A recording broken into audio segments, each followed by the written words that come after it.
Bwana Yesu asifiwe. Habari za mchana. Habari za mchana kanisa. Sasa sijui kama nitakuwa nimeleta habari mpya, niombe hawa huku wote mwamie huku ili nisipate kazi ya na huku inawezekana. Sio wote wa huku mwamie huku.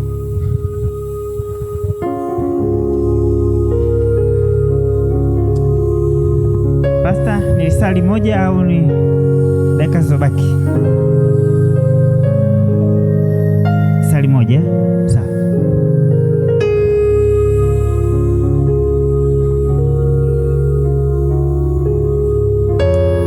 Tusimame tuombe.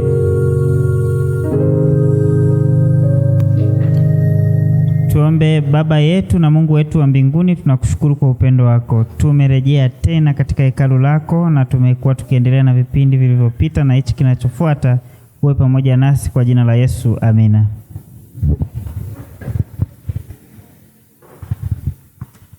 Sasa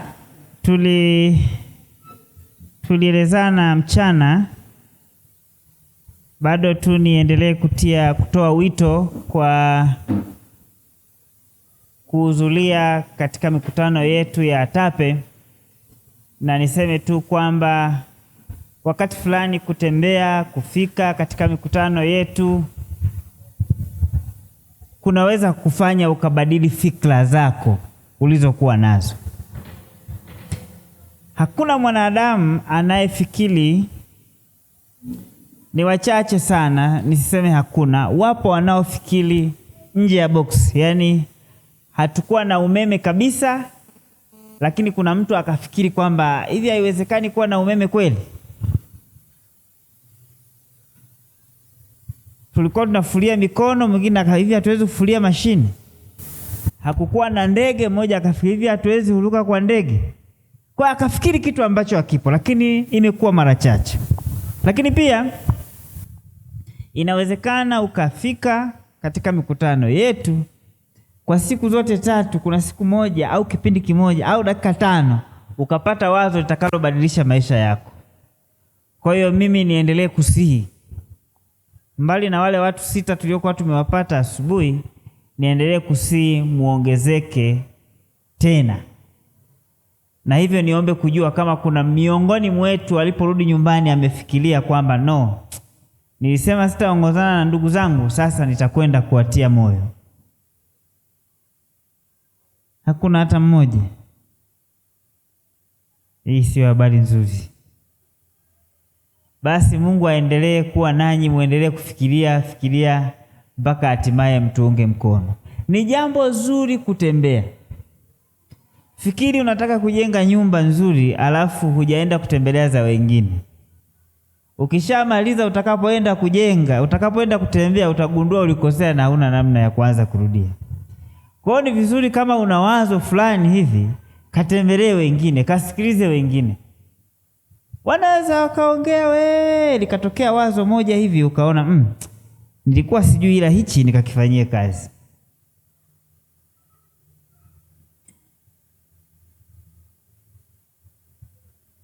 Somo letu niliwaambia ni kabla, wakati na baada ya uwekezaji. Sasa maisha ya mwanadamu ya kiuchumi yapo kutafuta uhuru wa kifedha. Lakini mwanadamu anapotafuta uhuru wa kifedha katika mambo ya fedha, utakuwa unaandika wewe, kwa mimi sina ubao, napendaga kuandika, kwa hiyo utakuwa unaandika, nitakwambia uanze kuandika. Lakini kama unaandika ni kabla, wakati na baada ya uwekezaji. Kabla, wakati na baada ya uwekezaji. Mwanadamu anakuwa na nguvu, anafika wakati anaanza kuzeeka, anakuwa hana nguvu. Mzee mmoja kwenye mkutano wa ATAPE alikuja alitufundisha kitu, alipokuwa anakifundisha nilikuwa sielewi, ikabidi niende kukifanyia kazi, kwamba mwanzoni baba anakuwa mtawala wa familia, baadaye anafuata mama, baadaye wanafuata watoto. Kwa watoto ndio wanaamua, baba uende huku, usiende huku, uende hivi, ufanye hivi. Siku moja nikamkuta mzee mmoja, naye nilienda nimkuta hospitali. Naambia bwana, hao watoto hao bwana, nashindwa kuamua, wao ndio wanaamua. Kweli maisha yanabadilika, utawala kweli unabadilika. Likaniingia tena mara ya pili, nikaamua kufanya research kwamba hivi kuna siku kuna watu watakuja kuniongoza nyumbani kwangu. Nikaanza kufanya research. Sasa ndicho ambacho hasa nitagusa leo pia kati ya vitu nitakavyoongea. Tuanzie hapa.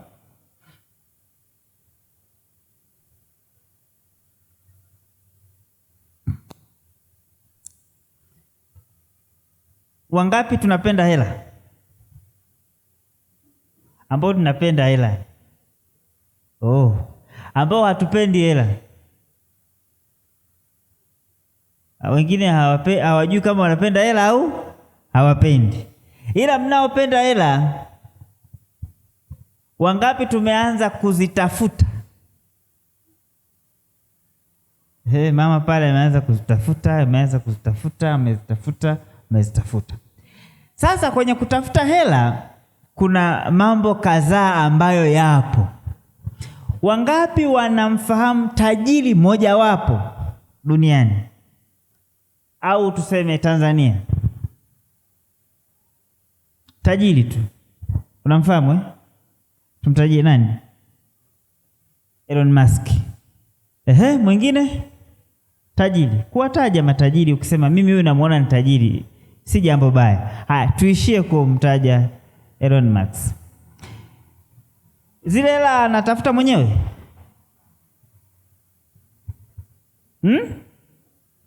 Eti anatafuta hela mwenyewe tangu asubuhi mpaka jioni? Hatafuti mwenyewe. Wapo wanaotafuta kwa niaba yake. Yeye yuko pembeni na hela zinajitafuta. Okay? Siku moja nilikuwa napitia mahali fulani taarifa zake, nikagundua anaweza akatugawia milioni 1 watu duniani wote, na bado akabakiwa na hela za kuwa tajiri duniani. Nikasema hii nayo kichwa jingine hii. Nilikuwa nasoma mahali. Sasa ni hivi. Hela ni kama mti.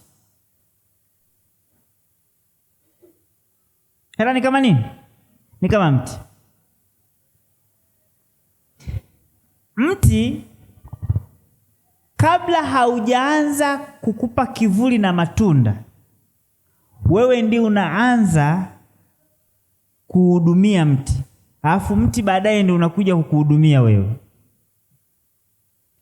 Yaani mahusiano ya mti wa matunda na mwanadamu ndio mahusiano ya fedha na mwanadamu. Kwamba huu mti wa matunda naenda kuchukua mbegu yake. Tuchukulie mti gani? Mparachichi. Unawaza kuwa na maparachichi au unawaza kuwa na hela. Kwa hiyo unaenda kutafuta mparachichi, pasta. Unaenda kutafutia wapi? Njombe. Unaenda Njombe kutafuta mparachichi. Unaenda Njombe, unapanda gari, unaenda Njombe. Mparachichi utakao kuta unakuaje urefu? Sinakuwa hivi, unabeba kwenye boksi, sio? Kadogo tu. Unaenda unaandaa shimo, unaanza kupanda, unaanza kumwagilia ule mparachichi. Unamwagilia, unaweka mbolea, unaweka nini, unafanya. Ule mparachichi unakuwa. Ule mparachichi kishakuwa, mparachichi unaanza kutoa matunda. Ndio unaanza kuchuma, unakula matunda yake. Hela ndivyo ilivyo. Vipi kama ungeenda kuchukua mparachichi wakati unataka maparachichi ya kula, ukachukua ule mparachichi na ukaukata ule ukaanza kula? Inawezekana? Sasa hela ni hivyo hivyo, ndivyo ilivyo. Inaanza na wazo ambalo unapaswa uchague kitu kimoja.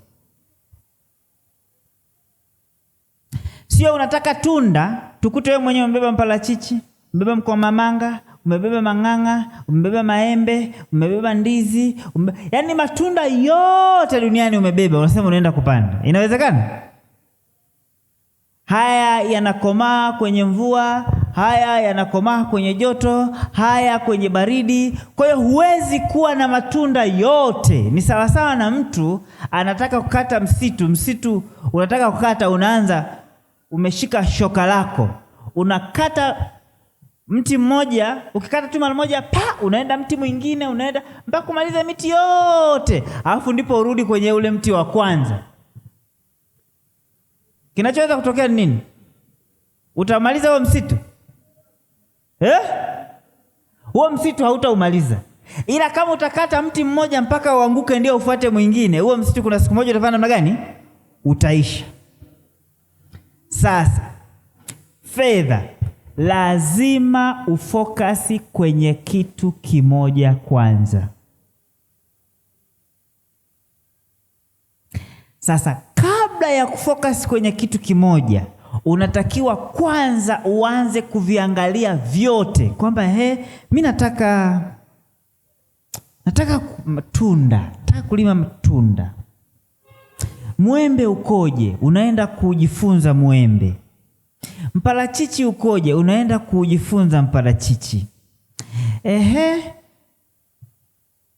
Mkomamanga unaenda kujifunza. Mti gani mwingine? Papai unaenda unajifunza, afu unaangalia kwa mazingira ya kwetu ni mti gani ninaweza kuumudu.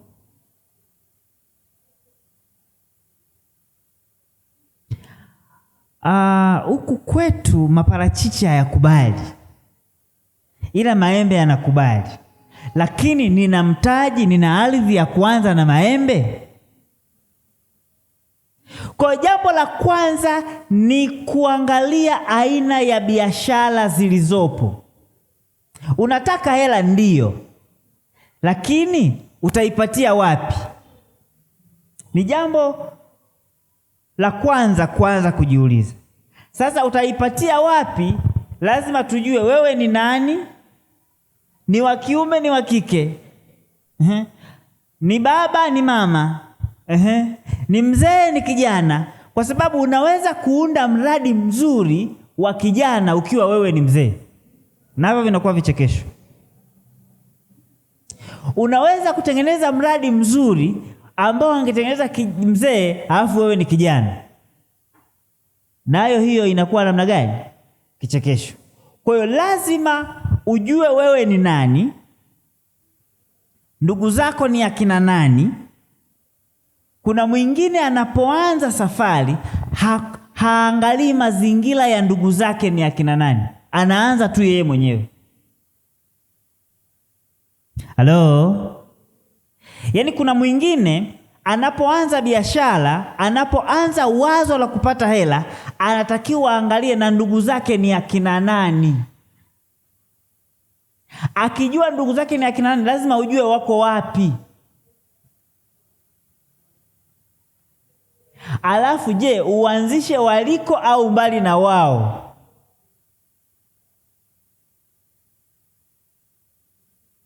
Sasa tusiende huko mbali, lakini jijue wewe ni nani. Safari yako iko mbali kiasi gani na nini unaweza kufanya. Leo mimi nitakuwa na mfano mmoja tu. Niombe mzee na kijana wanaojitolea niwatolee mfano. Mzee na kijana. Vijana hatupo?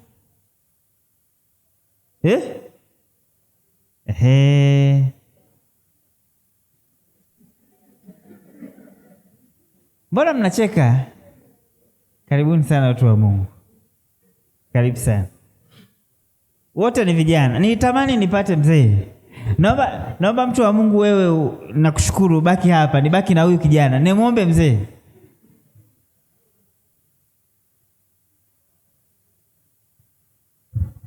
Chukua maiki pale.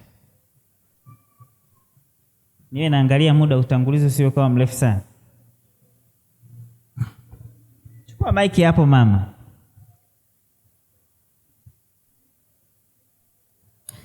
Jamani, hawa hapo kuna mzee na kuna nani?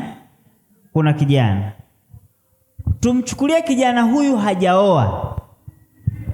Kwani umeoa bwana mkubwa? Oh, vizuri sana. Huyu kijana hajaoa, ila anatarajia siku moja ataoa.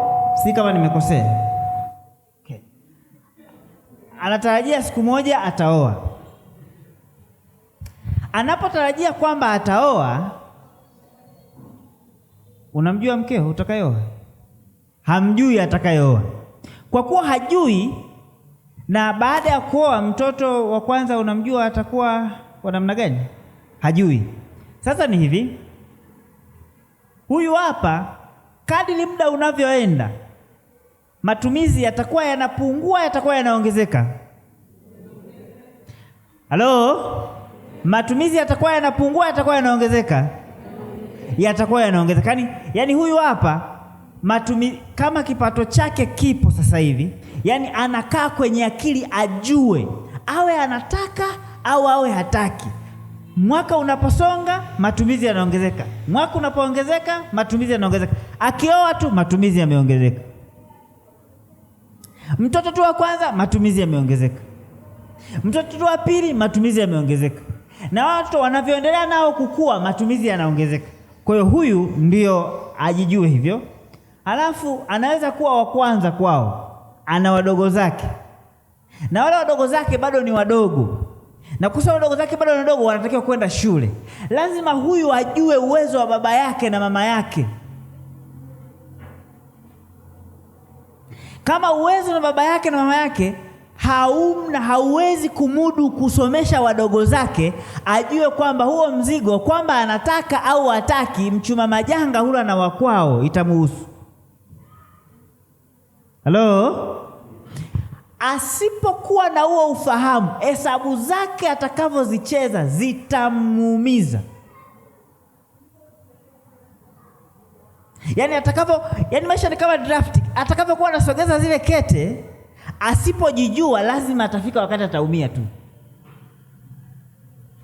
Huyu mama bila shaka yeye hana mpango wa kuongeza mtoto. Shikamoo. Au nimekosea? Okay. Na anaweza kuwa tayari ana mahali pa kuishi. Anaweza kujua hana mpango wa mji kujenga mwingine. Ndio. Yeye ameshamaliza, yani hana mpango wa kutafuta mchumba. Ndio. Bwana Yesu asifiwe. Amina. Kwa hiyo yeye, na inawezekana watoto waliowazaa kila mmoja tayari anajitegemea. Ndio. Hivi mmenielewa? Hawa wote wawili mioyo yao haupo moyo kijana wala moyo mzee, yote iko sawa, inatamani. Kwani mama utamani gari zuri? Natamani. Utamani nyumba nzuri? Natamani. Utamani pesa nyingi? Natamani. Wewe hivyo unavitamani uvitamani? Mmeona Hawa wote wako duniani, kwa hiyo kwenye sura ya hela ikiwa pale mbele, hawa wote wako sawa. Labda kwa sababu huyu ni mama na muomba la binti,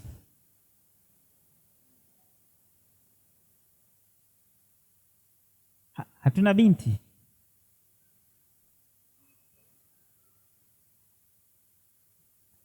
Hatuna binti ambaye hajaolewa humu. Sasa si mmoja asimame au amjiamini?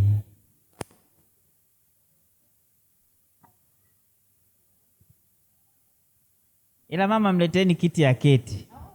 Wala ina shida Oh, barikiwe sana. Kachukue maiki pale. Huyu binti yeye atafanya namna gani? Ataolewa, sio? Yeye huyu binti ataolewa. Yeye huyu binti anatazamia siku moja awe na watoto. Wale watoto aanze kuwalea. Sasa mimi niwapeni kitendawili. Nachowaambieni, hawa wote watatu mnaona hapa mbele wako sawa kwenye jicho la hela. Yaani wote tamaa yao ni hii. Wote wanatamani hiyo hela. Wote wanatamani utajiri, gari zuri, na malengo na nini. Inawezekana huyu akawa amekata tamaa, lakini ni kwa sababu tu amekata, lakini anatamani. Ikitokea hela zimeonekana pale mbele, gari limepita vuu likaangusha hela, box la hela. Nani hata kimbia kati yenu? Ngoja niamini waangalie upande wa huku. Nani hata kimbia ile box? Mmeona wote wanafanya namna gani? Nyie mlitegemea nani anaweza asikimbilie ile box? Huyu mzee tulitegemea asikimbilie hilo lili. Kwa sababu muda wake vitu vyote karibu amefanya namna gani? Amevikamilisha. Sasa mimi nataka tupeane kitendawili. Hawa watu wote wapewe milioni 10. Milioni 10. Huyu binti tumpe milioni 10, huyu mama tumpe milioni 10, na huyu kijana tumpe milioni 10.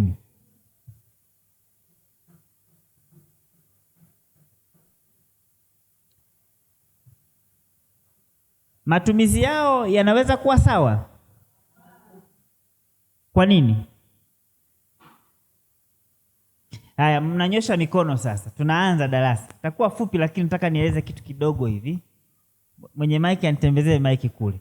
Kwa nini matumizi yao hayatakuwa sawa?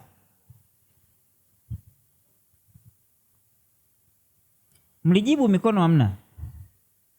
Hata na huyu hapa. Kwa sababu mahitaji yao ni tofauti tofauti. Kuna watu wana mahitaji makubwa na kuna mwingine anaweza kuwa na mahitaji madogo. Kaa vizuri. Nilitaka niongee hilo pia. Anza kuangalia kijana binti na kijana wa kiume wanahitaji zaidi matumizi makubwa zaidi.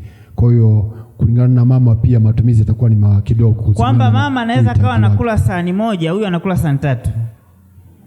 Au mnamaanisha nini? Na semea kwa mahitaji yale ya msingi kwa wakati ule. Tumezungumza pale mwanzo kwamba inawezekana mama sehemu kubwa ya yale mahitaji ya msingi akawa amemaliza, mfano kama kusomesha kwa sehemu kubwa amesomesha. Lakini kwa kijana na yule tayari wapo nyuma, kuna kundi kubwa linawategemea kwa wakati huu. Mwingine? Nataka lije jibu lenyewe kabisa. Yule pale Mimi naona kinachotofautisha ni mipango walionayo au malengo walionayo. Ndio kinaweza ikafanya matumizi ya hiyo hela ikatofautiana. Mipango walionayo. Sasa huyu mama ana mpango wa kujenga, huyu ana mpango wa kujenga, na huyu ana mpango wa kujenga. Huyu ya kuishi, huyu ya kupangisha. Unasemaje? Mzee pale.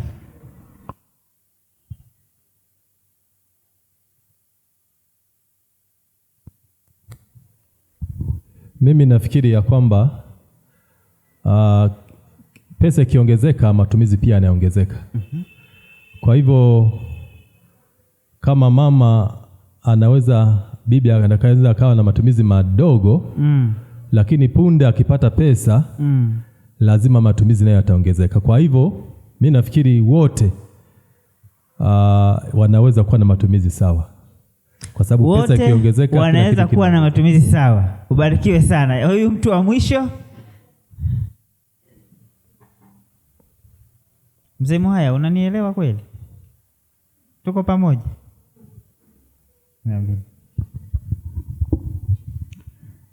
Ninachofikiri matumizi yao yatakuwa tofauti ila kwa makundi mawili. huyo bibi anapozipata zile pesa anaweza akafanikiwa kuzitumia katika uwekezaji moja kwa moja, kwa sababu anaweza akawa ameshapata wazo kwa kuchambua mengi akabaki na moja kwa umri wake. Lakini hao wawili matumizi yao yanaweza akaishia kujaribu na hela zikaisha. Haya, Bwana Yesu asifiwe. Wapendwa, this is practically, yani haya ndiyo yanayotukuta kwenye jamii. Majibu yote ni mazuri, ila nichukue jibu la yule mzee pale, yule bwana. Hawa watu, kwa sababu tumesema mioyo yao inafanana, kwa sababu tumesema wanafanana tamaa juu ya fedha, tumesema box la hela likiangukia hapa wote watakimbia hawa. Kwa hiyo ukipima mizani ya uhitaji, hautakuta mwenye uhitaji mdogo wala mkubwa, isipokuwa tu kitendawili ni hichi: aliyesimama hapa na aliyesimama hapa na aliyesimama hapa na aliyesimama hapa, ukisema waluke, nani ataenda mbali mrefu?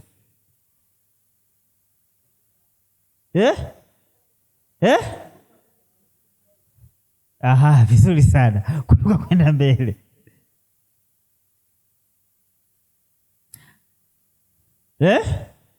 Wa chini halo, eti aliye juu anakuwa analuka umbali mdogo kuliko aliye chini. Wa juu analuka umbali mrefu. Sasa ni hivi, uhitaji wa fedha wa hawa unafaa, ila thamani ya fedha walizopewa hawa zinaweza zikawa tofauti.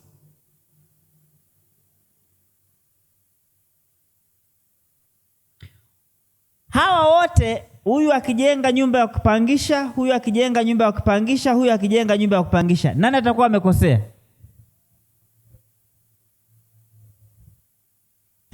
Hebu lisha kwa mzee wangu ile maiki.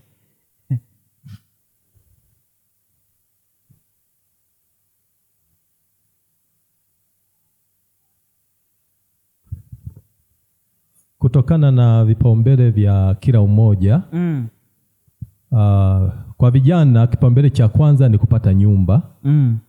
Kwa hivyo wote wakipanga nyumba, wakijenga nyumba za kupangisha, kwa vijana yawezekana wakakosea, lakini inategemea na vipaumbele. Kwa mama atakuwa yuko sahihi, kwa sababu kwa sasa kwa muda huo yawezekana na nyumba nyingine tayari anayo, na sasa anahitaji nyumba kwa ajili ya kuongeza kipato. Lakini pia kwa vijana yawezekana akaamua kujenga nyumba na akapangisha, kwa sababu mahitaji ya familia yanakuwa bado ni machache, akaamua kupanga na akajenga nyumba za kupangisha, lakini bado yeye amepanga na hizo zinampa pesa. Lakini kama kadri muda unavyokwenda, mahitaji nayo yanaongezeka. Kwa hivyo kama akianza kuwa na familia, maana yake lazima anahitajika kuwa na nyumba ili kusevu gharama za kupanga. Okay. Sawa. Jamani, mmesikia majina na jibu la tofauti? Sasa ni hivi, hawa watu wakipewa milioni 10, huyu anapoanza kuitumia milioni 10 yake lazima amwangalie mke wake na watoto wake. Huyu anapoanza kuitumia milioni 10 yake anajiangalia yeye mwenyewe, na huyu anapoanza kutumia milioni 10 yake anaangalia mme wake na watoto wake na familia yake na wadogo zake. Sasa uwekezaji utakuwa tofauti kwa kila mtu, kwa sababu huyu atawekeza kama anaenda kuolewa na huyu atawekeza kama anaenda kuoa. Kwa sababu anaenda kuoa, anaenda kuolewa, hawawekezi sawa.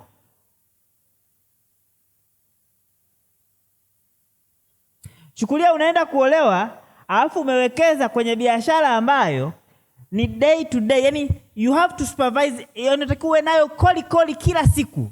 Sasa ukiolewa, mtu akisema ratiba yako itakwenda, si unakuwa umemkabidhi maisha yako, yeye ndiye mtawala wako, anaweza kubadilishia ratiba, sio? Lakini huyu ndio atakuwa muamuzi, huyu atakuwa ana kiongozi wake.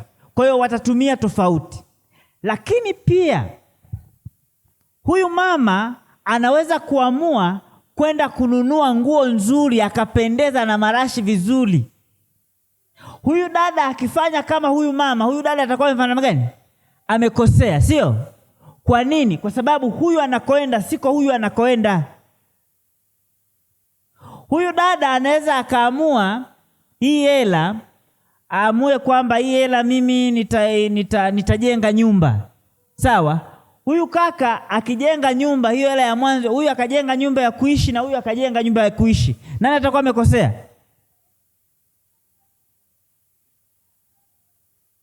Eti bwana mkubwa, nani atakuwa amekosea? Huyu amejenga nyumba ya kuishi na huyu kajenga nyumba ya kuishi, nani atakuwa amekosea?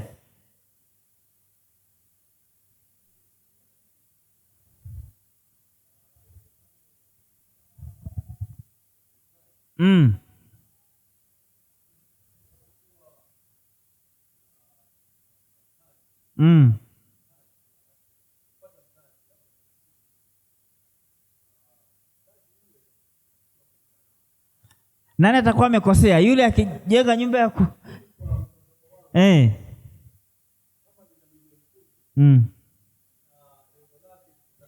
Nani atakuwa amekosea? Huyu akijenga nyumba ya kuishi na huyu akijenga nyumba ya kuishi.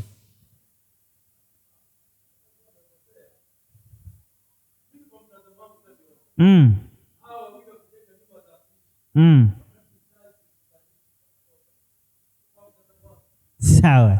Alikuwa hajibu swali langu. Jamani, nani atakuwa amekosea? Uhakika atakuwa amekosea. Mwingine?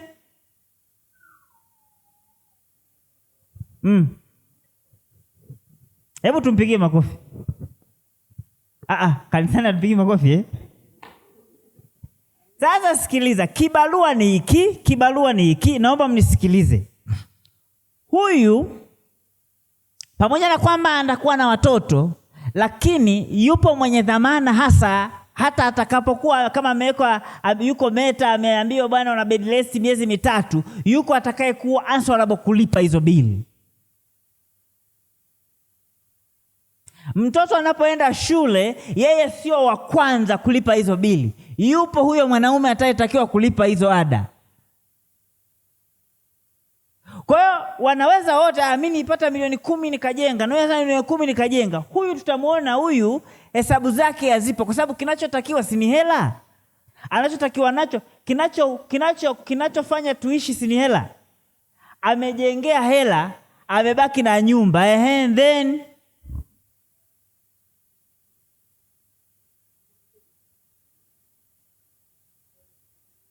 nini nataka kusema? Matumizi ya fedha yako ya kwanza ukiwa kijana yanaamua maisha yako ya baadaye utakapokuwa mzee. Liwe unalofanya ni la maana au sio la maana, linakuwa la maana kama linafidi kesho yako. Mimi ninasimulia sana hili. Mzee Pastor, baba yangu tulilima kahawa miaka ya 90, ya 2000, ile 2001, 2002, 2003. Baada ya kuvuna zile kahawa, ilikuwa kwa mara ya kwanza wakapata hela.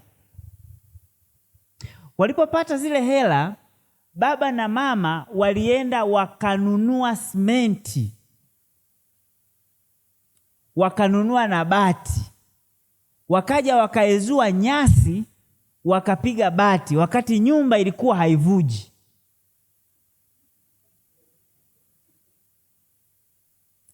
Na sisi kwetu tuko 8. Na wakati huo mashamba waliokuwa nayo tuliolima hayo, walipata wakati wa vijiji vinagawa mashamba, hawakununua. Kwa hiyo walichonunua ni kidogo. Tumekuwa saizi, mashamba hayatoshi kabisa, ni ya kung'ang'aniana, na ukitaka kununua hayapatikani na bei imekuwa kubwa. Namuuliza mzee, kwani wakati ule zile hela za baada ya kununua bati, na sasa hivi anaezua ile nyumba, anaipandisha juu, anatoa zile bati za zamani, anaweka msauzi. Zile bati zimeisha, na ile simenti imeisha. Juzi kati hapo nimeenda nimekuta amebomoa, ameweka tiles. Wakati ule mama alikuwa na uwezo wa kusiliba, ni kijana tu. Nikamuuliza, kwa nini ulichagua vile? Kwa nini ukuchagua kuongeza mashamba? Kwa sababu uliona uzao wako ni mkubwa?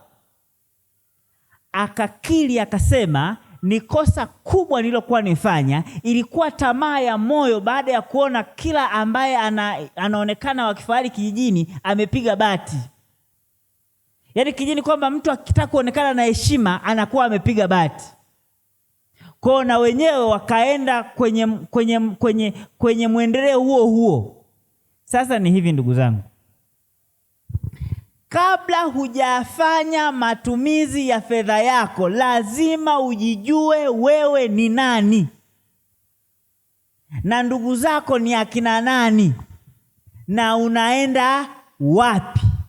Usiangalie wenzako wanachokifanya, usiige kwa sababu hujui wao ndugu zao ni akina nani na wanafanya nini na wanaenda wapi. Kwa hiyo hawa watu watatu ni tofauti ya marafiki ulionao. Wanaweza kuwa sawa kiumri, lakini huyu baba yake ni mfanyabiashara, na huyu baba yake ni mwanasiasa, na huyu baba yake ni mkulima.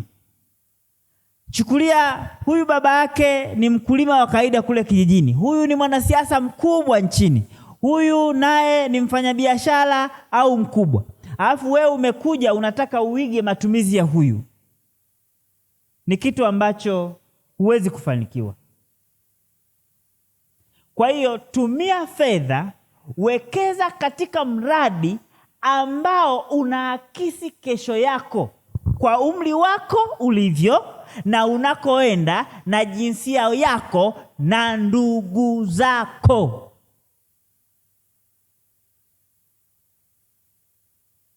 Naomba sasa mnaweza kurudi. Mmenielewa hapo eh?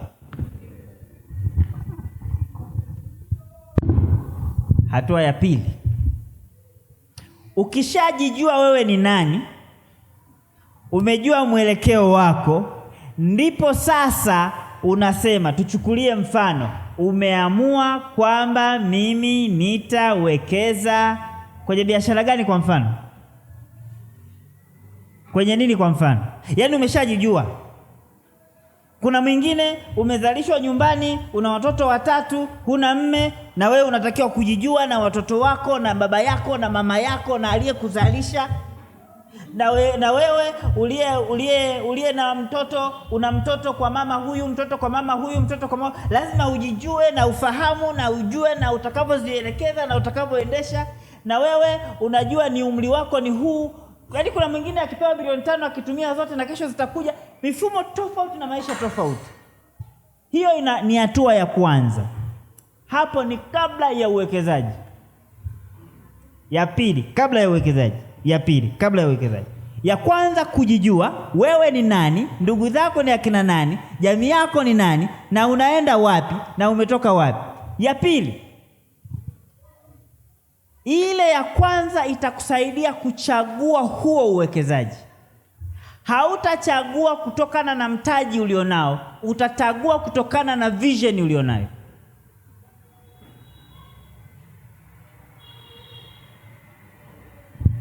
Kwa mfano, eti wewe unataka shilingi ngapi? Unatafuta shilingi ngapi? Kwa mfano, yaani malaika akishuka leo akasema tukupe shilingi ngapi, unajua? Hajui huyu, hamna anakoenda. Huyu yani haelewi chochote, yani yeye anaenda tu kokote. Blaza, malaika akishuka leo akikwambia unataka shilingi ngapi, unajua kabisa umeandika na unajua unakoenda? Hajui na yeye. Pastor, pole. Nani anajua anataka shilingi ngapi? Very good. Milioni 1.5, bilioni 1.5. Mawazo makubwa ya namna hiyo. Ndiyo, yaani kama hujui, yaani wewe unatafuta hela ila unazozitafuta uzijui wewe utatafutaga tu, yaani ni kwa mfano mtu akwambie hivi, kwa mfano tukisema ukimbie kwa lisali moja unaweza kufika wapi? Huyu anasema akisema akimbie kwa lisali moja anaweza kafika 8 na sijamwambia aelekee 8.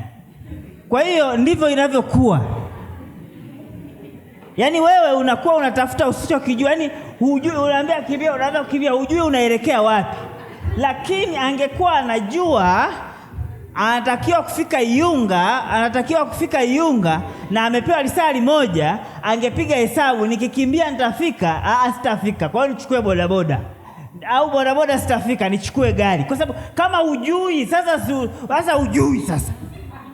hujui uende kwa miguu, uende kwa gari, uende kwa baskeli, yaani hujui. Yani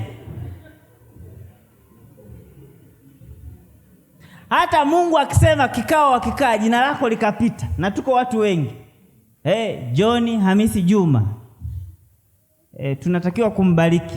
Malaika wake anaulizwa kila malaika anahitaji nini? Hajui. Kwa tumpe nini? Hujui. Lakini malaika yule Bwana akimwambia anahitaji, ambia mheshimiwa muumbaji wa mbingu na nchi anahitaji bilioni 1.5 US dollar. Sema okay, atazipataje? Yeye ana mikakati gani?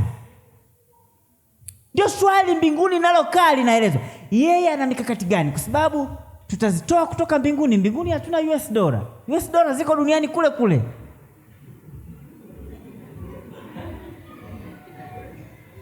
Hakuna US dollar mbinguni. Ila malaika wamekaa wanataka kumtafutia, na Mungu akubariki upate US dollar bilioni 1.5. Ni hela nyingi za Kitanzania hizo, nyingi sana.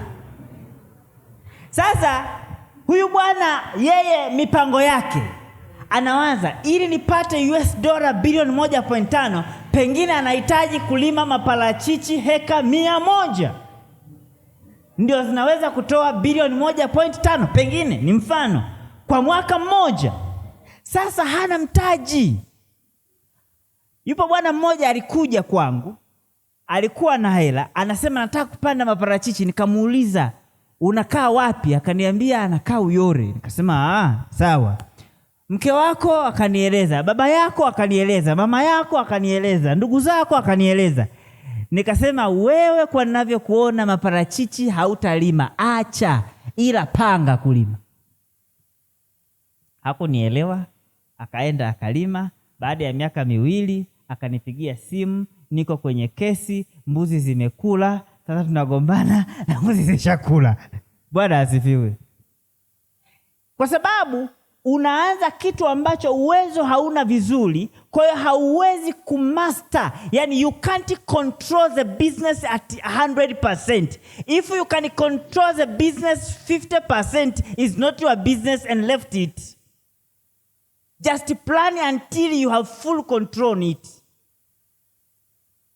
Sasa yule bwana anahitaji bilioni 1.5 na anataka kuzikuta kwenye maparachichi. Ameona kwa maparachichi zitakuja huko, kwa lazima aanze kupanga mikakati. Sasa saa hizi naweza kupata mbegu za hizo heka 100, lakini siwezi kuzimudu vizuri.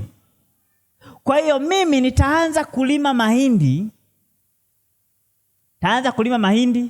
Maharage, nyanya, labda chainizi, figiri. Akaviorozesha pale. Mahindi kwa mwaka unavuna mara moja, na ukivuna heka 1 unapata kiasi fulani. Hii safari hainitoshi. Hii nyanya hii kwa mfano hiki. Kwa anapiga mahesabu, analipata zao ambalo anasema nafikiri mchicha wiki 3 nimevuna. Nikizungusha heka 1 wigo nikapata maji, nikizima vizuri heka 3, baada ya miaka 5 au nisiende kwenye kilimo kwanza, hapa nikafanya umachinga wa viatu, au nikafungue mgahawa. Lakini lengo lake ni bilioni 1.5 na anataka kuzipata kwenye mparachichi. Kwa hiyo anaanza kuplani, hela zake akipata zitakuwa zinaelekea kwenye kununua mashamba ambayo yanaweza kulimika parachichi, mazingira ambayo yanaweza kulimika parachichi. Ndicho atakachokuwa anaelekea. Ataendelea kutafuta mashamba yakikamilika, anaanza sasa kutengeneza mazingira. Nijenge nyumba pale ya kusupervise kwa karibu. Hata maongezi yake yatakuwa hivyo. Kwa hiyo akipata hela, anaweza kuwa anatembea, anapita Iwambi, anakuta nyumba nzuri zimejengwa za kisasa, rangi nzuri, madirisha mazuri. Akipita Mwanjao anakuta mapazia mazuri. Hayamuhusu siko anakoenda, kwa sababu ana focus. Yeye amefocus, baada ya miaka 10 anatakiwa apate heka 100 za maparachichi, apate bilioni 1.5 US$. Akifocus hivyo, baada ya miaka 10, utamwona hii hapa, ndipo anaanza kufanya hayo mambo mengine. Waangalieni wanyama, simba anapokimbiza swala. Nani amewahi kuona hata hivi akinyoka na yule swala akaingia kwenye swala wengine, huwa anaanza kukimbiza leo karibu yake? Anafanyaje? Yaani kwa mfano, swala anamkimbiza swala yule akakimbia hivi, yani alafu yule mwingine akaja akatisha. Sasa ikaonekana yule anayemkimbiza yuko mbali kuliko yule ambaye alikuwa mkimbizi. Ananyoka na yupi? Tujibu kwa sauti. Kwa nini? Hata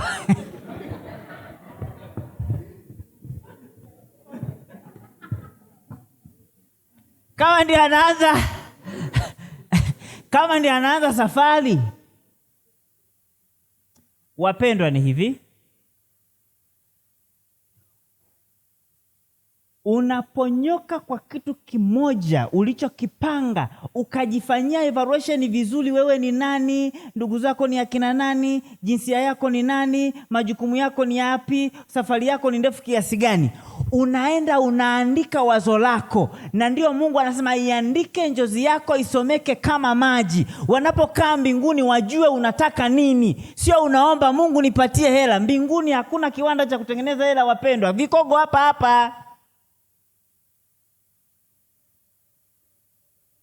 Sasa yule bwana na bilioni 1.5 yake, baada ya miaka 10 anakamilisha kulima maparachichi. Ukifika yako kwenye standard, yako kwenye mstari, anajua moto unaweza ukaunguza, ameprotect vizuri, anajua wanyama wanaweza wakaingia, anajua huku kuna Wamasai au kuna Wasukuma, mifugo inatokea wapi, amezingira vizuri, ameiandaa vizuri. Lakini mwingine akimwona tu, ana parachichi, ana gari nzuri, ana nyumba nzuri, anakurupuka na mke wake huko, wanapanga mwaka huu kulima mpachi na wanaanza mwaka huu. Sasa nyie mmekuwa mmekurupuka na mtalipa gharama ya ukurupukaji.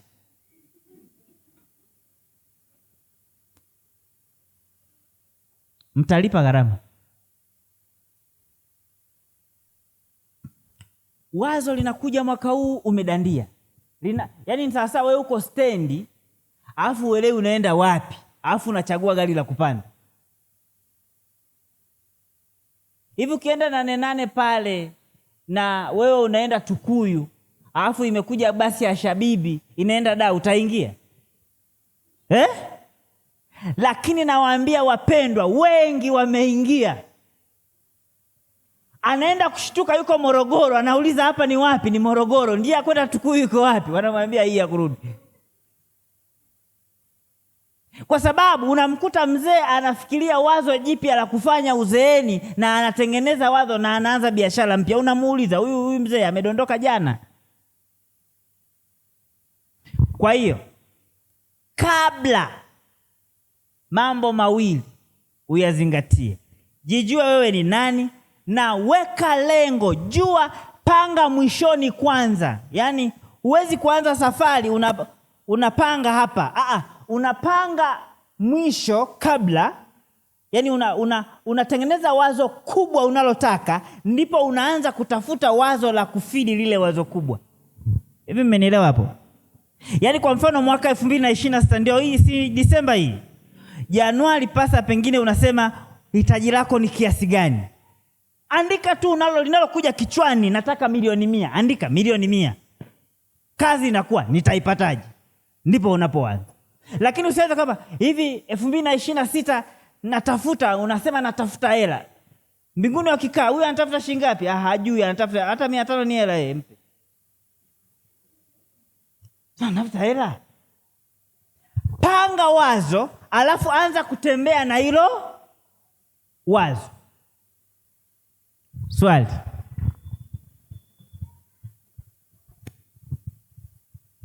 Swali.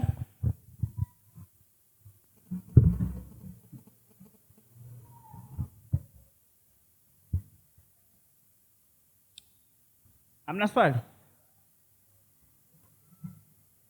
Changamoto.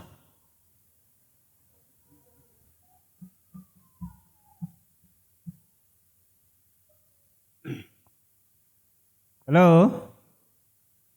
Mmeelewa sana au hamjanielewa kabisa?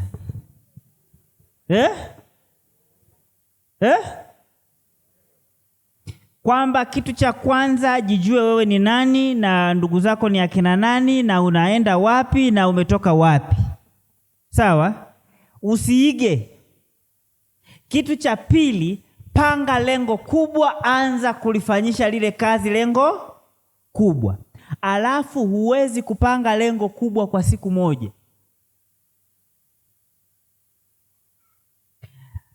Unatakiwa ufanye research. Mpaka huyu bwana anasema anahitaji bilioni 1.5 US dollar, ameona hiyo inaweza ikamtosha, pengine ameweka hayo malengo labda ya miaka 20. Kwa hiyo ata concentrate hapo. Ukimkuta anatembea haraka haraka, ukimuuliza kwa nini, anakuambia bilioni 1.5. Ukimkuta anakimbia, wewe vipi, mbona unakimbia? Bilioni 1.5. Ukimkuta amepiga magoti anaongea na Mungu, bilioni 1.5. Ukimkuta yuko kwenye kijiwe anaongea, bilioni 1.5 ataikuta. Lakini kama maskini wewe hujui unaenda wapi, hujui unataka nini, kwa kweli ni ngumu sana kufika. Kama hakuna swali niongeze kitu kingine. Ndio.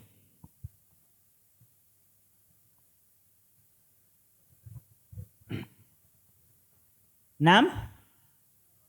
Ndio. 50,000 ni kiingilio peke yake. Marazi inakuwa juu ya kwako na chakula juu ya kwako.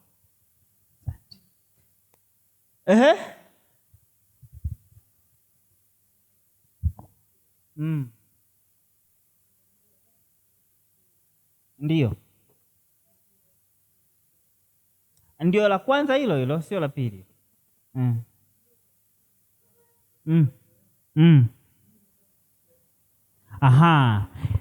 Bwana ameuliza swali zuri. Nini unakilenga kwenye kujua ndugu zako kwenye malengo yako? Swali zuri. Mzee, kwa mfano, una mdogo wako yuko shule, amemaliza tu, ameenda chuo, alafu baba yako na mama yako hawana uwezo wa kumsomesha, na wewe unaka uwezo kidogo. Huo wajibu unaweza kaukwepa?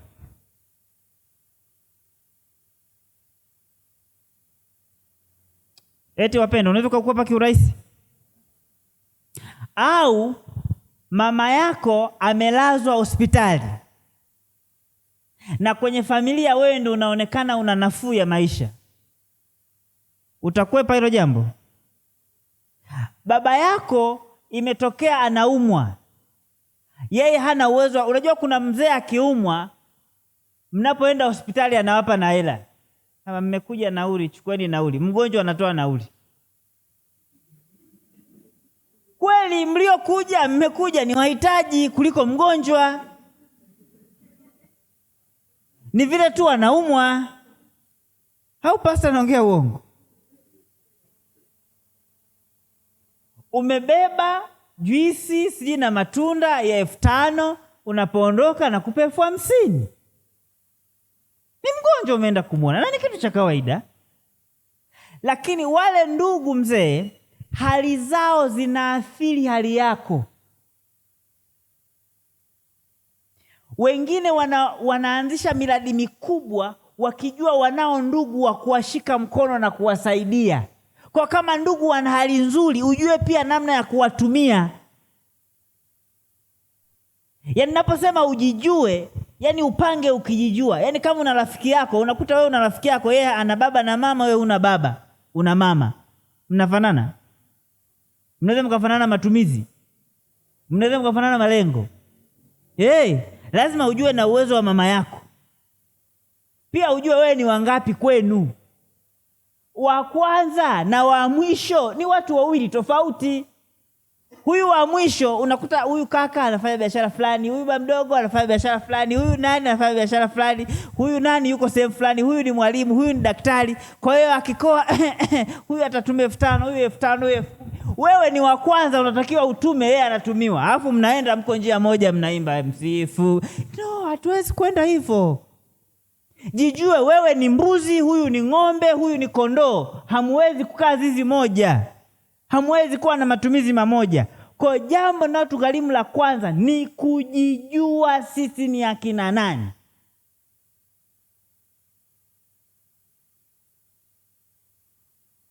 Kwa fulani kuna sofa nzuri na mimi nikanunue, unamjua ni nani? Nyumba fulani amejenga nzuri, we unajua anakoenda na unajua ni nani?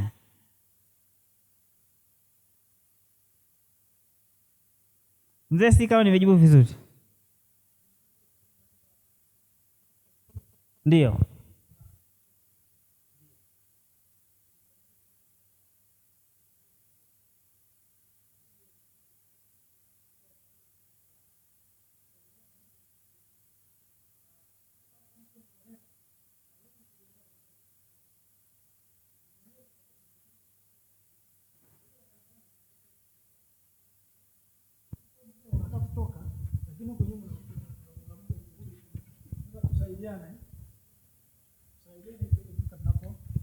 Asante sana. Ni swala pana analolisema. Ni kweli kabisa anachokisema na muunga mkono. Kusaidiana ni jambo zuri, lakini kuwe strategically. Mimi niwasimulie kisa kidogo, dakika moja Pastor. Mdogo wangu Pastor alipomaliza chuo alikuja. Kaka, naomba mtaji. Naenda kulima na nini, mimi sitaki kuajiliwa. Nikamwambia sawa, nitakupa mtaji. Nenda kaandike wazo. Akaenda kaandika wazo. Akaleta. Nilihitaji hela kidogo. Alipofika kwangu ameleta ile wazo na ile hela, nikamwambia hii hela yote ipo benki. Ilikuwa mwaka 2019. Nitakusaidia. Lakini nitakusaidia kwa masharti. Nikamwambia ukitaka kwenda kupanda utakuja uchukue hela ya mbegu nikupe. Ukitaka kwenda kupalilia nikupe hela ya kupalilia. Ukitaka kwenda kuvuna nitakuja nikupe hela ya kuvunia. Sikupi zote kwa pamoja. Ila unapoenda kupalilia nitakuja kuangalia shamba likoje. Kama limeota pale mmoja pale, mimi nitaishia na hapo, sitaki hiyo biashara. Nikamwambia ukivuna zile hela, usiuze bila ruhusa yangu. Utakuja kuomba ruhusa kwangu kuuza. Si mdogo wangu ametoka chuo. Ndio masharti yangu, na mimi nikisema imekuwa inakuwa hivyo hivyo. Yaani msimamo wangu kidogo umesimama. Nikamwambia ujue na kufahamu kwamba hizo hela utakapouza hutaruhusiwa kununua uwanja wa kujenga. Hizo hela hutaruhusiwa kununua simu. Hizo hela hutaruhusiwa kununua furniture. Hizo hela hutaruhusiwa kununua nguo za mwilini. Hizo hela hutaruhusiwa kwenda kupeleka mahali kwa mke utakayempenda. Hizo hela hutaruhusiwa. Niliorozesha vyote ambavyo hataruhusiwa. Nikasema utakachoruhusiwa ni ulilima heka 10, mwakani unipe mpango wa kulima heka 20 au 15. Mwaka unaofuata nikamwambia zikifika hekari 100 nitakuacha sasa, nitakupa mdogo wako mwingine naye uanze kumsaidia kama nilivyokusaidia. Sasa utakuwa huru na matumizi utakayoyataka. Ukitaka simu kafanye kibarua, jitihada zako nje ya ile project ununue simu. Ukitaka kompyuta fanya nje ya ile project ununue kompyuta. Ukitaka mke fanya nje ya ile project uoe mke.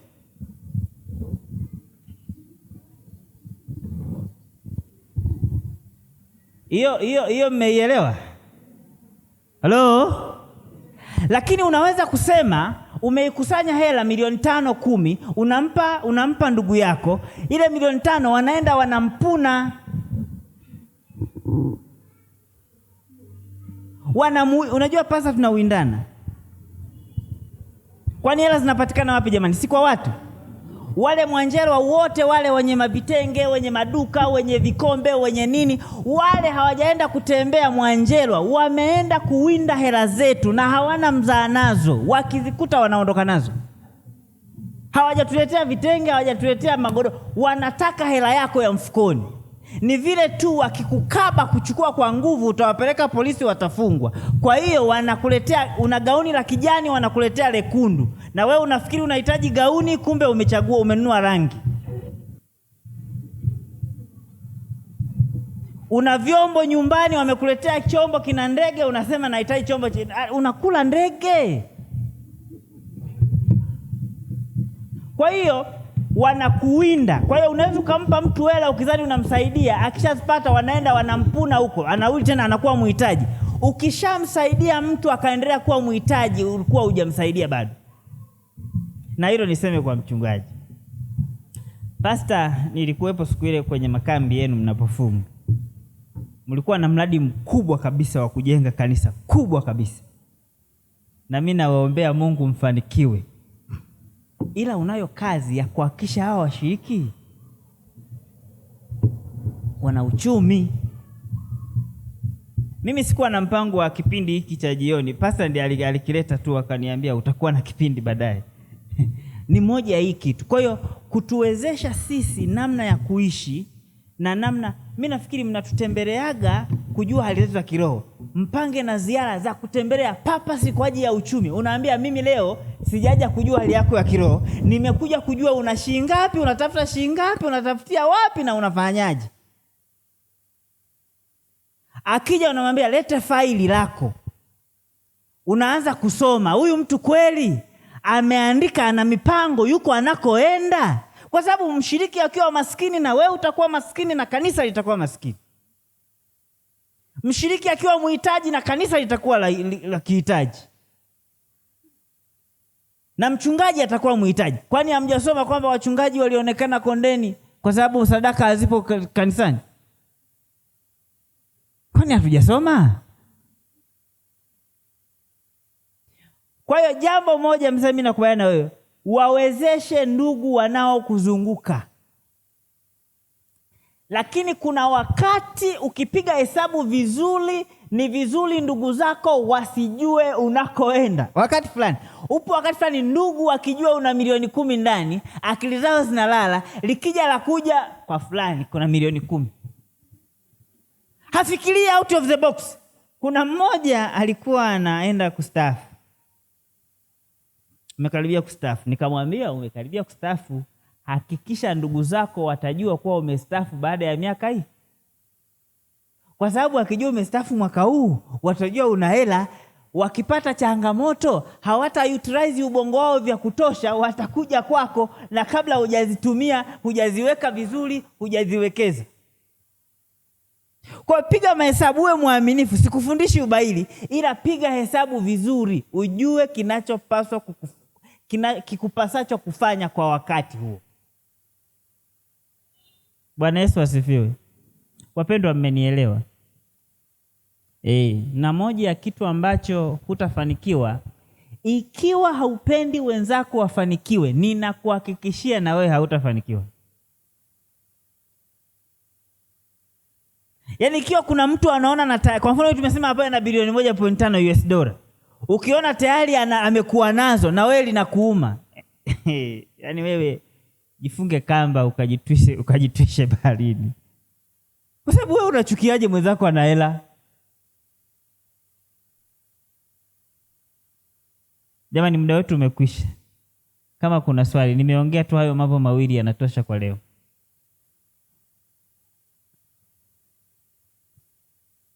Ndio.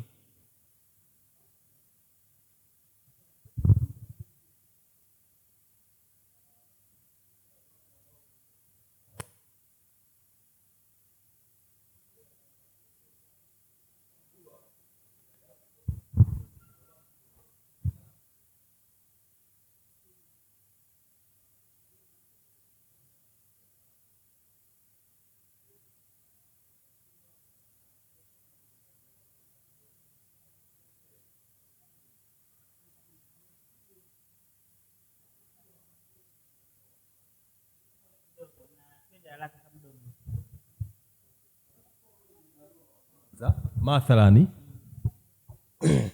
tunatambua kwamba wewe unabeba majukumu mengi sana katika familia, na bahati nzuri Mungu akikuwezesha na ukafanikiwa, tunarudi kule kuwatambua ndugu zako na kuangalia namna ya kuwasaidia ili muweze kwenda, kwa sababu pia bila kuwasaidia wale, ukibaki mwenyewe bado uchumi wako utayumba sana, kwa sababu mambo mengi atakuangalia. Lakini mara nyingi kwa watu ambao nimekutana nao, mara nyingi unakuta yule wa kwanza anasafa kuwasaidia hawa ili wainuke kiuchumi. Kama yeye ni mtu wa 10, ni mtu wa kwanza, lakini kuna wazaliwa wengine 10 chini yake. Maana yake atapambana, hali ya wazazi wake sio nzuri, atapambana awainue hawa ili waweze kwa kwenye level moja waende. Lakini at the end nakuta yeye wakati amemaliza kuwasaidia hawa na hawa wadogo zake wakinyanyuka vizuri kiuchumi, na yeye muda huo anakuwa amedidimia kabisa na nguvu za kufanya kazi na kuzalisha zimekwisha, na anabaki na kilio. Anabaki na kilio kwa sababu tayari yeye hana uwezo tena wa kuendeleza na uchumi wake uko chini. Lakini sasa hawa ambao aliwasaidia kunyanyuka, wao wana maisha yao na wana maisha mazuri, na yeye tena hawamthamini. Sasa sijui ni kwa namna gani utaweza kuwatambua na kuwasaidia, lakini wewe usibaki katika hali ya umaskini wa kupindukia siku zako za mwishoni. Asante sana, tumpigie makofi mzee. Kwa kweli hii ni changamoto. Niliwahi kupasta, si niongeze dakika ngapi? Niruhusu niongeze kidogo. Hii nimewahi kutana kwa mjomba wangu mmoja, alikuwa akilani sana kusaidia ndugu, kwa sababu alikuwa amesaidia mtoto ambaye sio wa kwake, amemsomesha na yule mtoto amefanikiwa sana, alafu hakurudi kumkumbuka hata kidogo. Sasa hii ni kweli kaka, unaposaidia wadogo zako huwasaidii ili waje kukusaidia, kwa sababu ukishawasaidia, wakishafanikiwa mzee, wakishaoa, wamekuwa na majukumu yao. Wewe fikiria, wewe ulikuwa unamsaidia mdogo wako ameoa, anatakiwa yeye kwanza, mke wake afuate, watoto wake wafuate, ndipo ufuate wewe. Hivi mmenielewa hapo? Yaani wale wadogo zako uliowasaidia sio jukumu lao kukusaidia. Usiweke hiyo kwenye akili. Na hicho anachokisema mzee kimetokea mara nyingi sana kwenye jamii zetu. Tunakosea staili ya kusaidia. Ushauri wangu sasa, mfano iko hivi tunavyosaidia wengi. Mi pastor iko hivi, nyumbani sisi, alichosema yule mzee ni mimi ni mtoto wa kwanza. Sasa unakuta pale nyumbani nyumba aliyojenga mzee na nini na mazingira, na unaangalia wenzako na waliotoka shule mwenye umri mmoja wanachokifanya nyumbani kwao. Mwingine anaona ameshaanza kupata mishahara, sawa, anaangalia kijijini kule nyumbani, anaanza kwenda kujenga kijijini, anaenda ananunua simenti, ananunua rangi, ananunua mabati, anajenga nyumbani, panaonekana vizuri. Naomba niwaulize swali, huyo amesaidia hiyo familia? Eti Mr. Billionaire, huyo amesaidia hiyo familia? Amefanyaje? Hajafanya nini? Hajasaidia. Huyo anatakiwa kuchapwa viboko kwa sababu sisi familia tumemwezesha kwenda mjini, na ameenda mjini, amefanikiwa kuchukua hela kwenye mifuko ya wenzake, sawa, amepata milioni 10 ziko mfukoni, zimekuwa za kusaidia familia zetu. Alafu baadaye zile amezichukua, amezipeleka kwa watu wa hardware, amekuja na masimenti. Simenti inasaidia familia? Are we eating cement? Tunakula bati sisi, tunakula tiles nyumbani. Amekuambia mama yako na baba yako ni wahitaji wa hizo tiles, wakati huo unakuwa hausaidii familia, ila unafanya maigizo kama kweli nyie kwenu ni maskini, Kama kweli ni maskini nyie, wewe utafikiria kufanya jambo litakalo isaidia familia, jambo litakalo iletea fedha familia. Kwa mfano,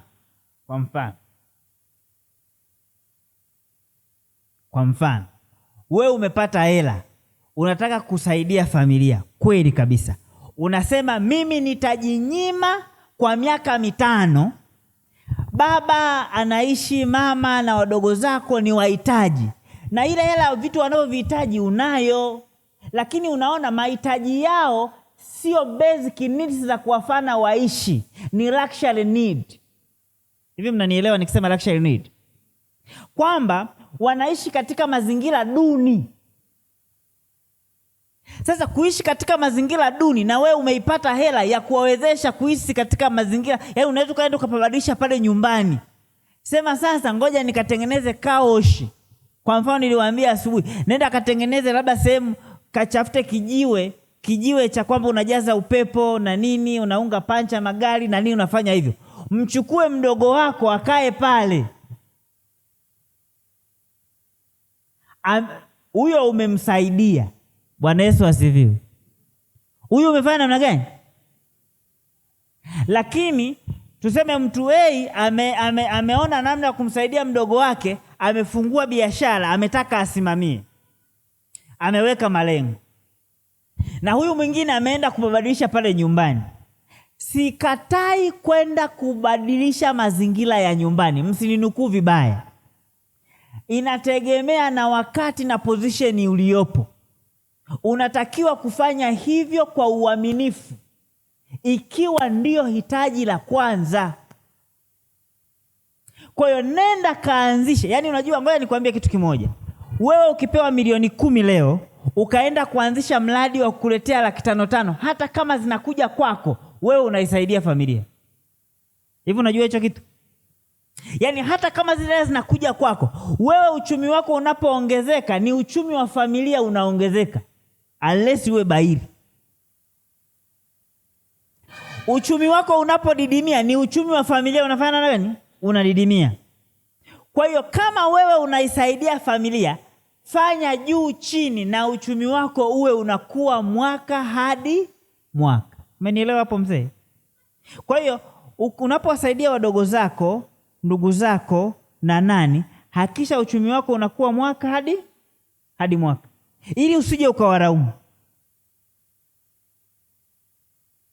Kuna familia unakuta baba na mama hawaelewani, huyu anataka kusaidia, huyu hataki. Imekaa hivi, wekeni mipango na muandike ikawe sahawia.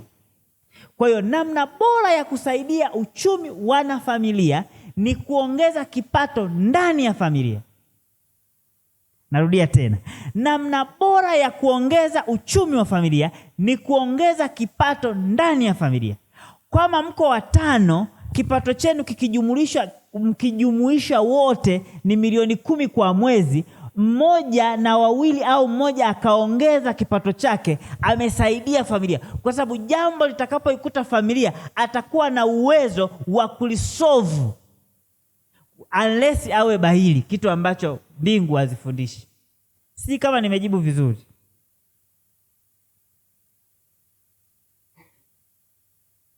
Halo? Tumeelewana vizuri hapo? Mwingine mwenye nyongeza, kwa sababu majibu sinayo peke yangu. Pastor, una cha kuongeza?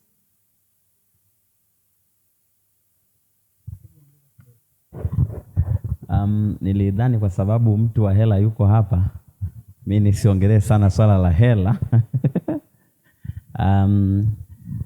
Jambo kubwa ambalo tunalisema, ukitaka kulisaidia familia, hakikisha wote wanaingiza.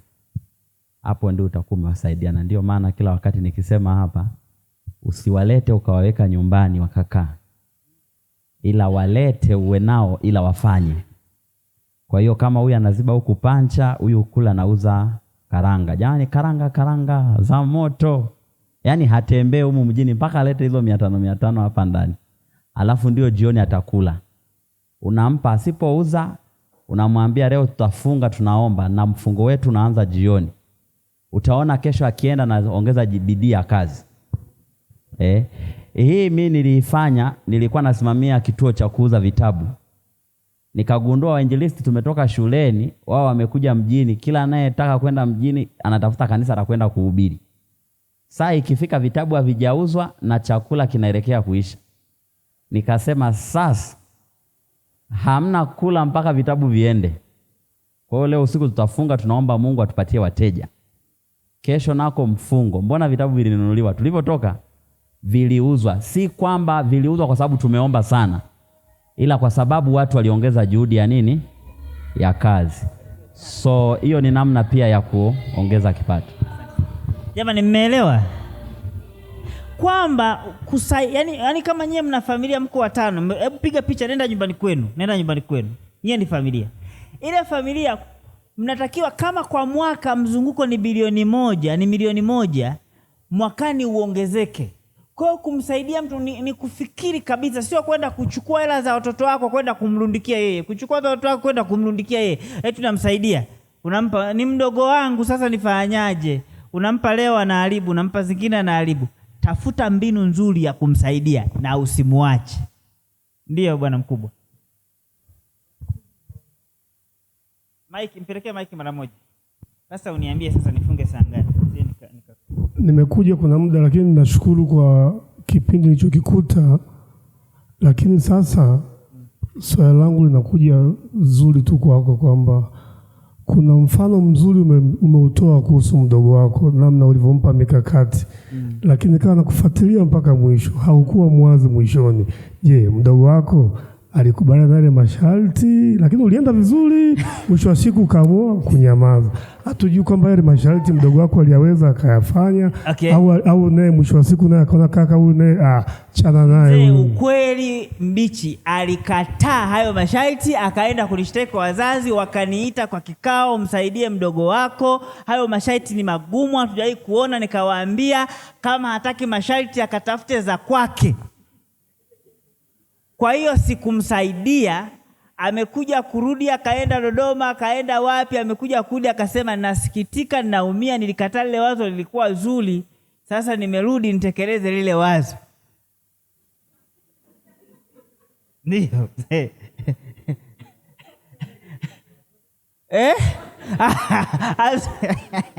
Haya, wa pili ulinyosha mkono. Mimi nilikuwa nataka tu niongezee kwenye swali alilouliza mheshimiwa pale, kwamba msaada tutoe, lakini tuwe na frame, yani tuweke muda. Haiwezekani leo nimekusaidia, kesho ndio nakusaidia. Hapana, tuweke muda kwamba nitakusaidia ndani ya miaka 5 na wewe nataka kusaidia wengine. Kama utaendelea kuwa nitegemezi, mimi nitaachana na wewe. Sasa mzee, wakati mwingine tunakosea sisi tunaosaidia, njia unayosaidia. Yaani wewe kwa mfano nilivyokuambia, mdogo wangu amekuja, anahitaji kulima. Anakuambia mimi mtaji wangu nahitaji milioni 5. Unampa milioni 5. Ukimpa zile milioni 5, anaweza kwenda kweli kulima, akapata milioni 10. Zile milioni 10 ulizompa, utasema amefanikiwa. Anaenda kujenga nyumba, anaoa mke. Tayari zile hela zimemsaidia. Sisemi kuoa ni vibaya jamani, tafadhali. Nimeona ndio rahisi kuelewa. Zile zinamsaidia kutengeneza, yani hela zinakuwa chanzo. Unajua hela ni chanzo cha umaskini, Ni hivi, hela ni chanzo cha umaskini ni hivi. Hela, mimi ukiniambia umaskini nini? Nasema umaskini ni matumizi makubwa, mapato kidogo. Yaani matumizi yanapozidi mapato, wewe ni maskini hata kama una mabilioni. Mapato yakiwa makubwa kuliko matumizi, wewe ni tajiri hata kama ni 10,000. It's a matter of time. Yaani wewe ni maskini, is a matter of time. Huyu ni tajiri, is a matter of time. Ni sawasawa na mtu ambaye ana uzito kupitiliza, ni mgonjwa tu, is a matter of time. Atapata obesity, yani ni mgonjwa, is a matter of time. Tunasubiri tu muda. Sasa ni hivi mzee, unapomsaidia, wewe unayemsaidia unatakiwa yani kama yeye ameshindwa kujisaidia, umsaidie kufikiria, sio kumpa tu hela, kufikiria na namna ya kufika anapoweza kufika. Yaani kuna watu wengine hawaoni tunavyoona. We unaona uchungu. Mimi ninasimuliaga hichi kisa. Ninaye mjomba wangu. Alikuwa mkulima wa nyanya.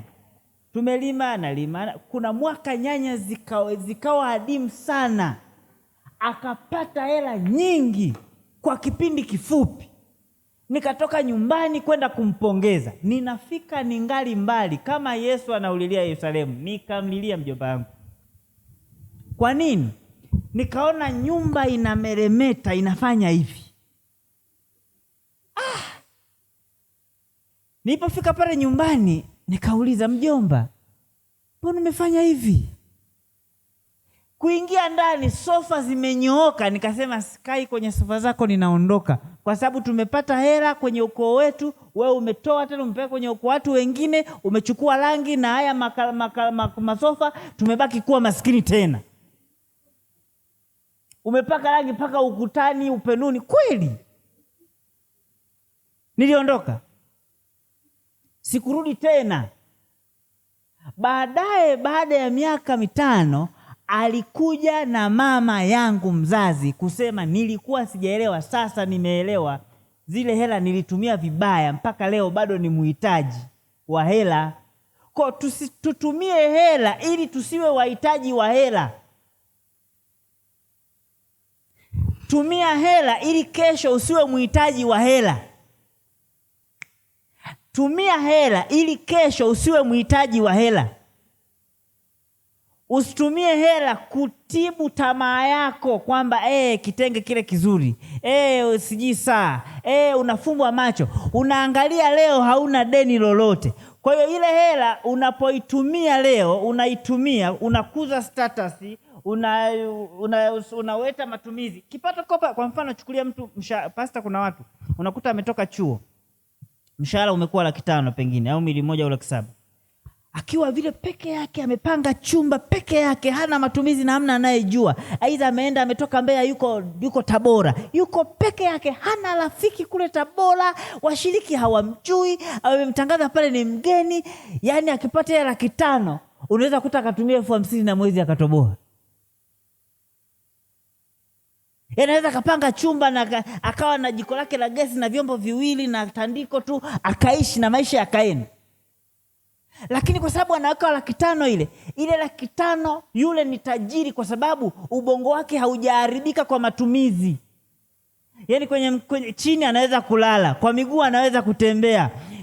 Anaweza kwenda kula kwenye mgahawa ambao moshi upo, anakula tu, haoni shida. Huo nao ni utajiri katika level hizo. Kwamba wewe unaweza kuchukua mabinti wawili, unaweza kuchukua binti, ukachukua binti mmoja hapa, mwingine binti hajazoea kutembea na mwamvuli hivi njiani, amezoea kukaa kwenye gari. Mwingine na mwamvuli sawa tu, anakimbia hata kama beba mtoto na ndoo anabeba kichwani. Mwingine hajai beba. Hao ni watu wawili, hata kama wote hawana hela, ila huyu mmoja ni tajiri na huyu mmoja ni maskini kichwani. Kwa sababu huyu ana matumizi makubwa, huyu ana matumizi kidogo hata kabla hujawafikia. Kwa hiyo vile yule ni tajiri, anaweza kutumia 100,000, lakini ile hela aliyoipata inaanza kumuharibu. Anaweza si ana matumizi, anapanga chumba cha 200,000. Safe. Alizoea akitaka kwenda haja anatoka nje, anaenda nje kule, anarudi amevaa kitenge. Sasa anataka chumbani huko kuna choo na kila kitu. Tayari anaharibika, anabomoka kichwani. Anaanza tena godoro inchi 12. Akati alikuwa analalia hata kwenye masafa, tayari anaharibika. Anaanza tena, alikuwa anaenda akinyoa, anaenda kuoga nyumbani. Sasa hivi anaenda ananyoa, wanamuosha huko. Tayari anaharibika. Anaanza. Alikuwa anaendelea kubongonyoka huyo mtoto, anaharibika huyo. Sio anastaarabika, anaharibika. Alikuwa anavaa nguo za mtumba, sasa hivi ameanza kwenda za dukani, anaharibika. Alikuwa anavaa viatu vya mtumba, ameanza kuvaa wanchoma za 100,000, anaharibika. kipato chake kiko pale pale, lakini yeye ubongo wake anaubomoa. Baadaye anajikuta mtoto huyu hapa, mke huyu hapa, baba mdogo amekaribia, tayari matumizi yamekuwa makubwa. Yale matumizi yanaanza kufanana na kipato. Alipoenda mapato yalikuwa makubwa, matumizi yalikuwa kidogo. Lakini sasa hizi hawezi kuishi chumba cha 200,000, cha 100,000, cha 50,000. Hawezi kuishi chumba ambacho sio safe. Ukimwambia twende Atape, akija Atape anauliza sasa pa kulala guest ya 50,000, ya 10,000, 20,000 hawezi tena. Yaani hawezi tena kutumia simu hii ya kawaida ya kitochi au Tecno, hawezi. Anataka iPhone, anataka Samsung, anataka, hawezi tena. Huyo ameharibika na hela zimemuharibu. Hivi mmenielewa? Wangapi wamebongonyoka? Punga mkono pamoja na mimi. Nyie wote mko vizuri, hamjabomoka? Wapendwa, hata mimi pastor hata mimi nimebomoka kwa baadhi ya maeneo. Na naangalia mwaka huu mwanzoni nimenunua gari yangu, nimetumia kwa muda mrefu, nikaanza ikawa imeua gearbox, nikasema sitengenezi. Miezi 3 nilikuwa sijaitengeneza kwa sababu nilikuwa na mambo ninayoyafanya. Nimeanza kutembea kwa miguu na kupanda bajaji na daladala. Siku ya kwanza kupanda daladala, akaingia mtu ameloa, anaingia tu ananipita hivi. Yaani sijazoea hiyo kitu, yani anakaa hivi, mwingine ana mtoto unaingia, yani nikajikuta. Lakini mwanzo mbona nilikuwa naona ndio maisha, ila saa hizi sio. Mwanzo nilijua ndio maisha, ila saa hizi yamekuwa sio. Unaingia kwenye bajaji, unabeba begi mgongoni, unaona sio maisha. Miguu ikaanza kuuma chini ya unyayo, nikasema nitaendelea kutembea, baadaye ikaacha.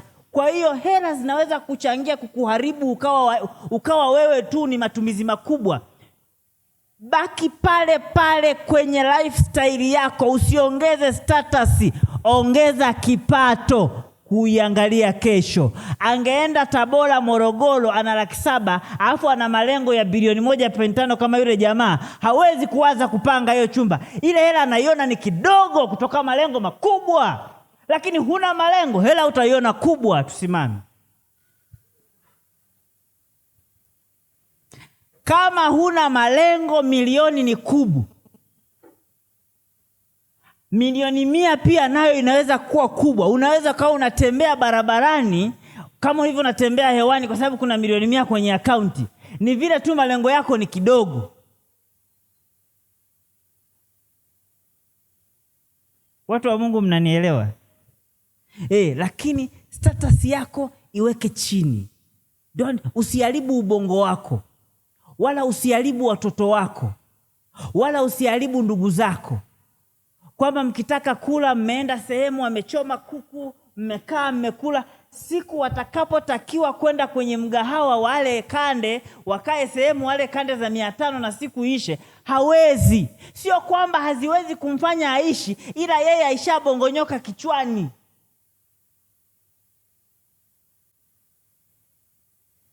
Mimi nitamuomba mzee Muhaya aje kutuombea. Na mimi mzee nimebongonyoka mahali fulani. Zamani nilikuwa naweza kuishi style ile ya chini kabisa, sina shida.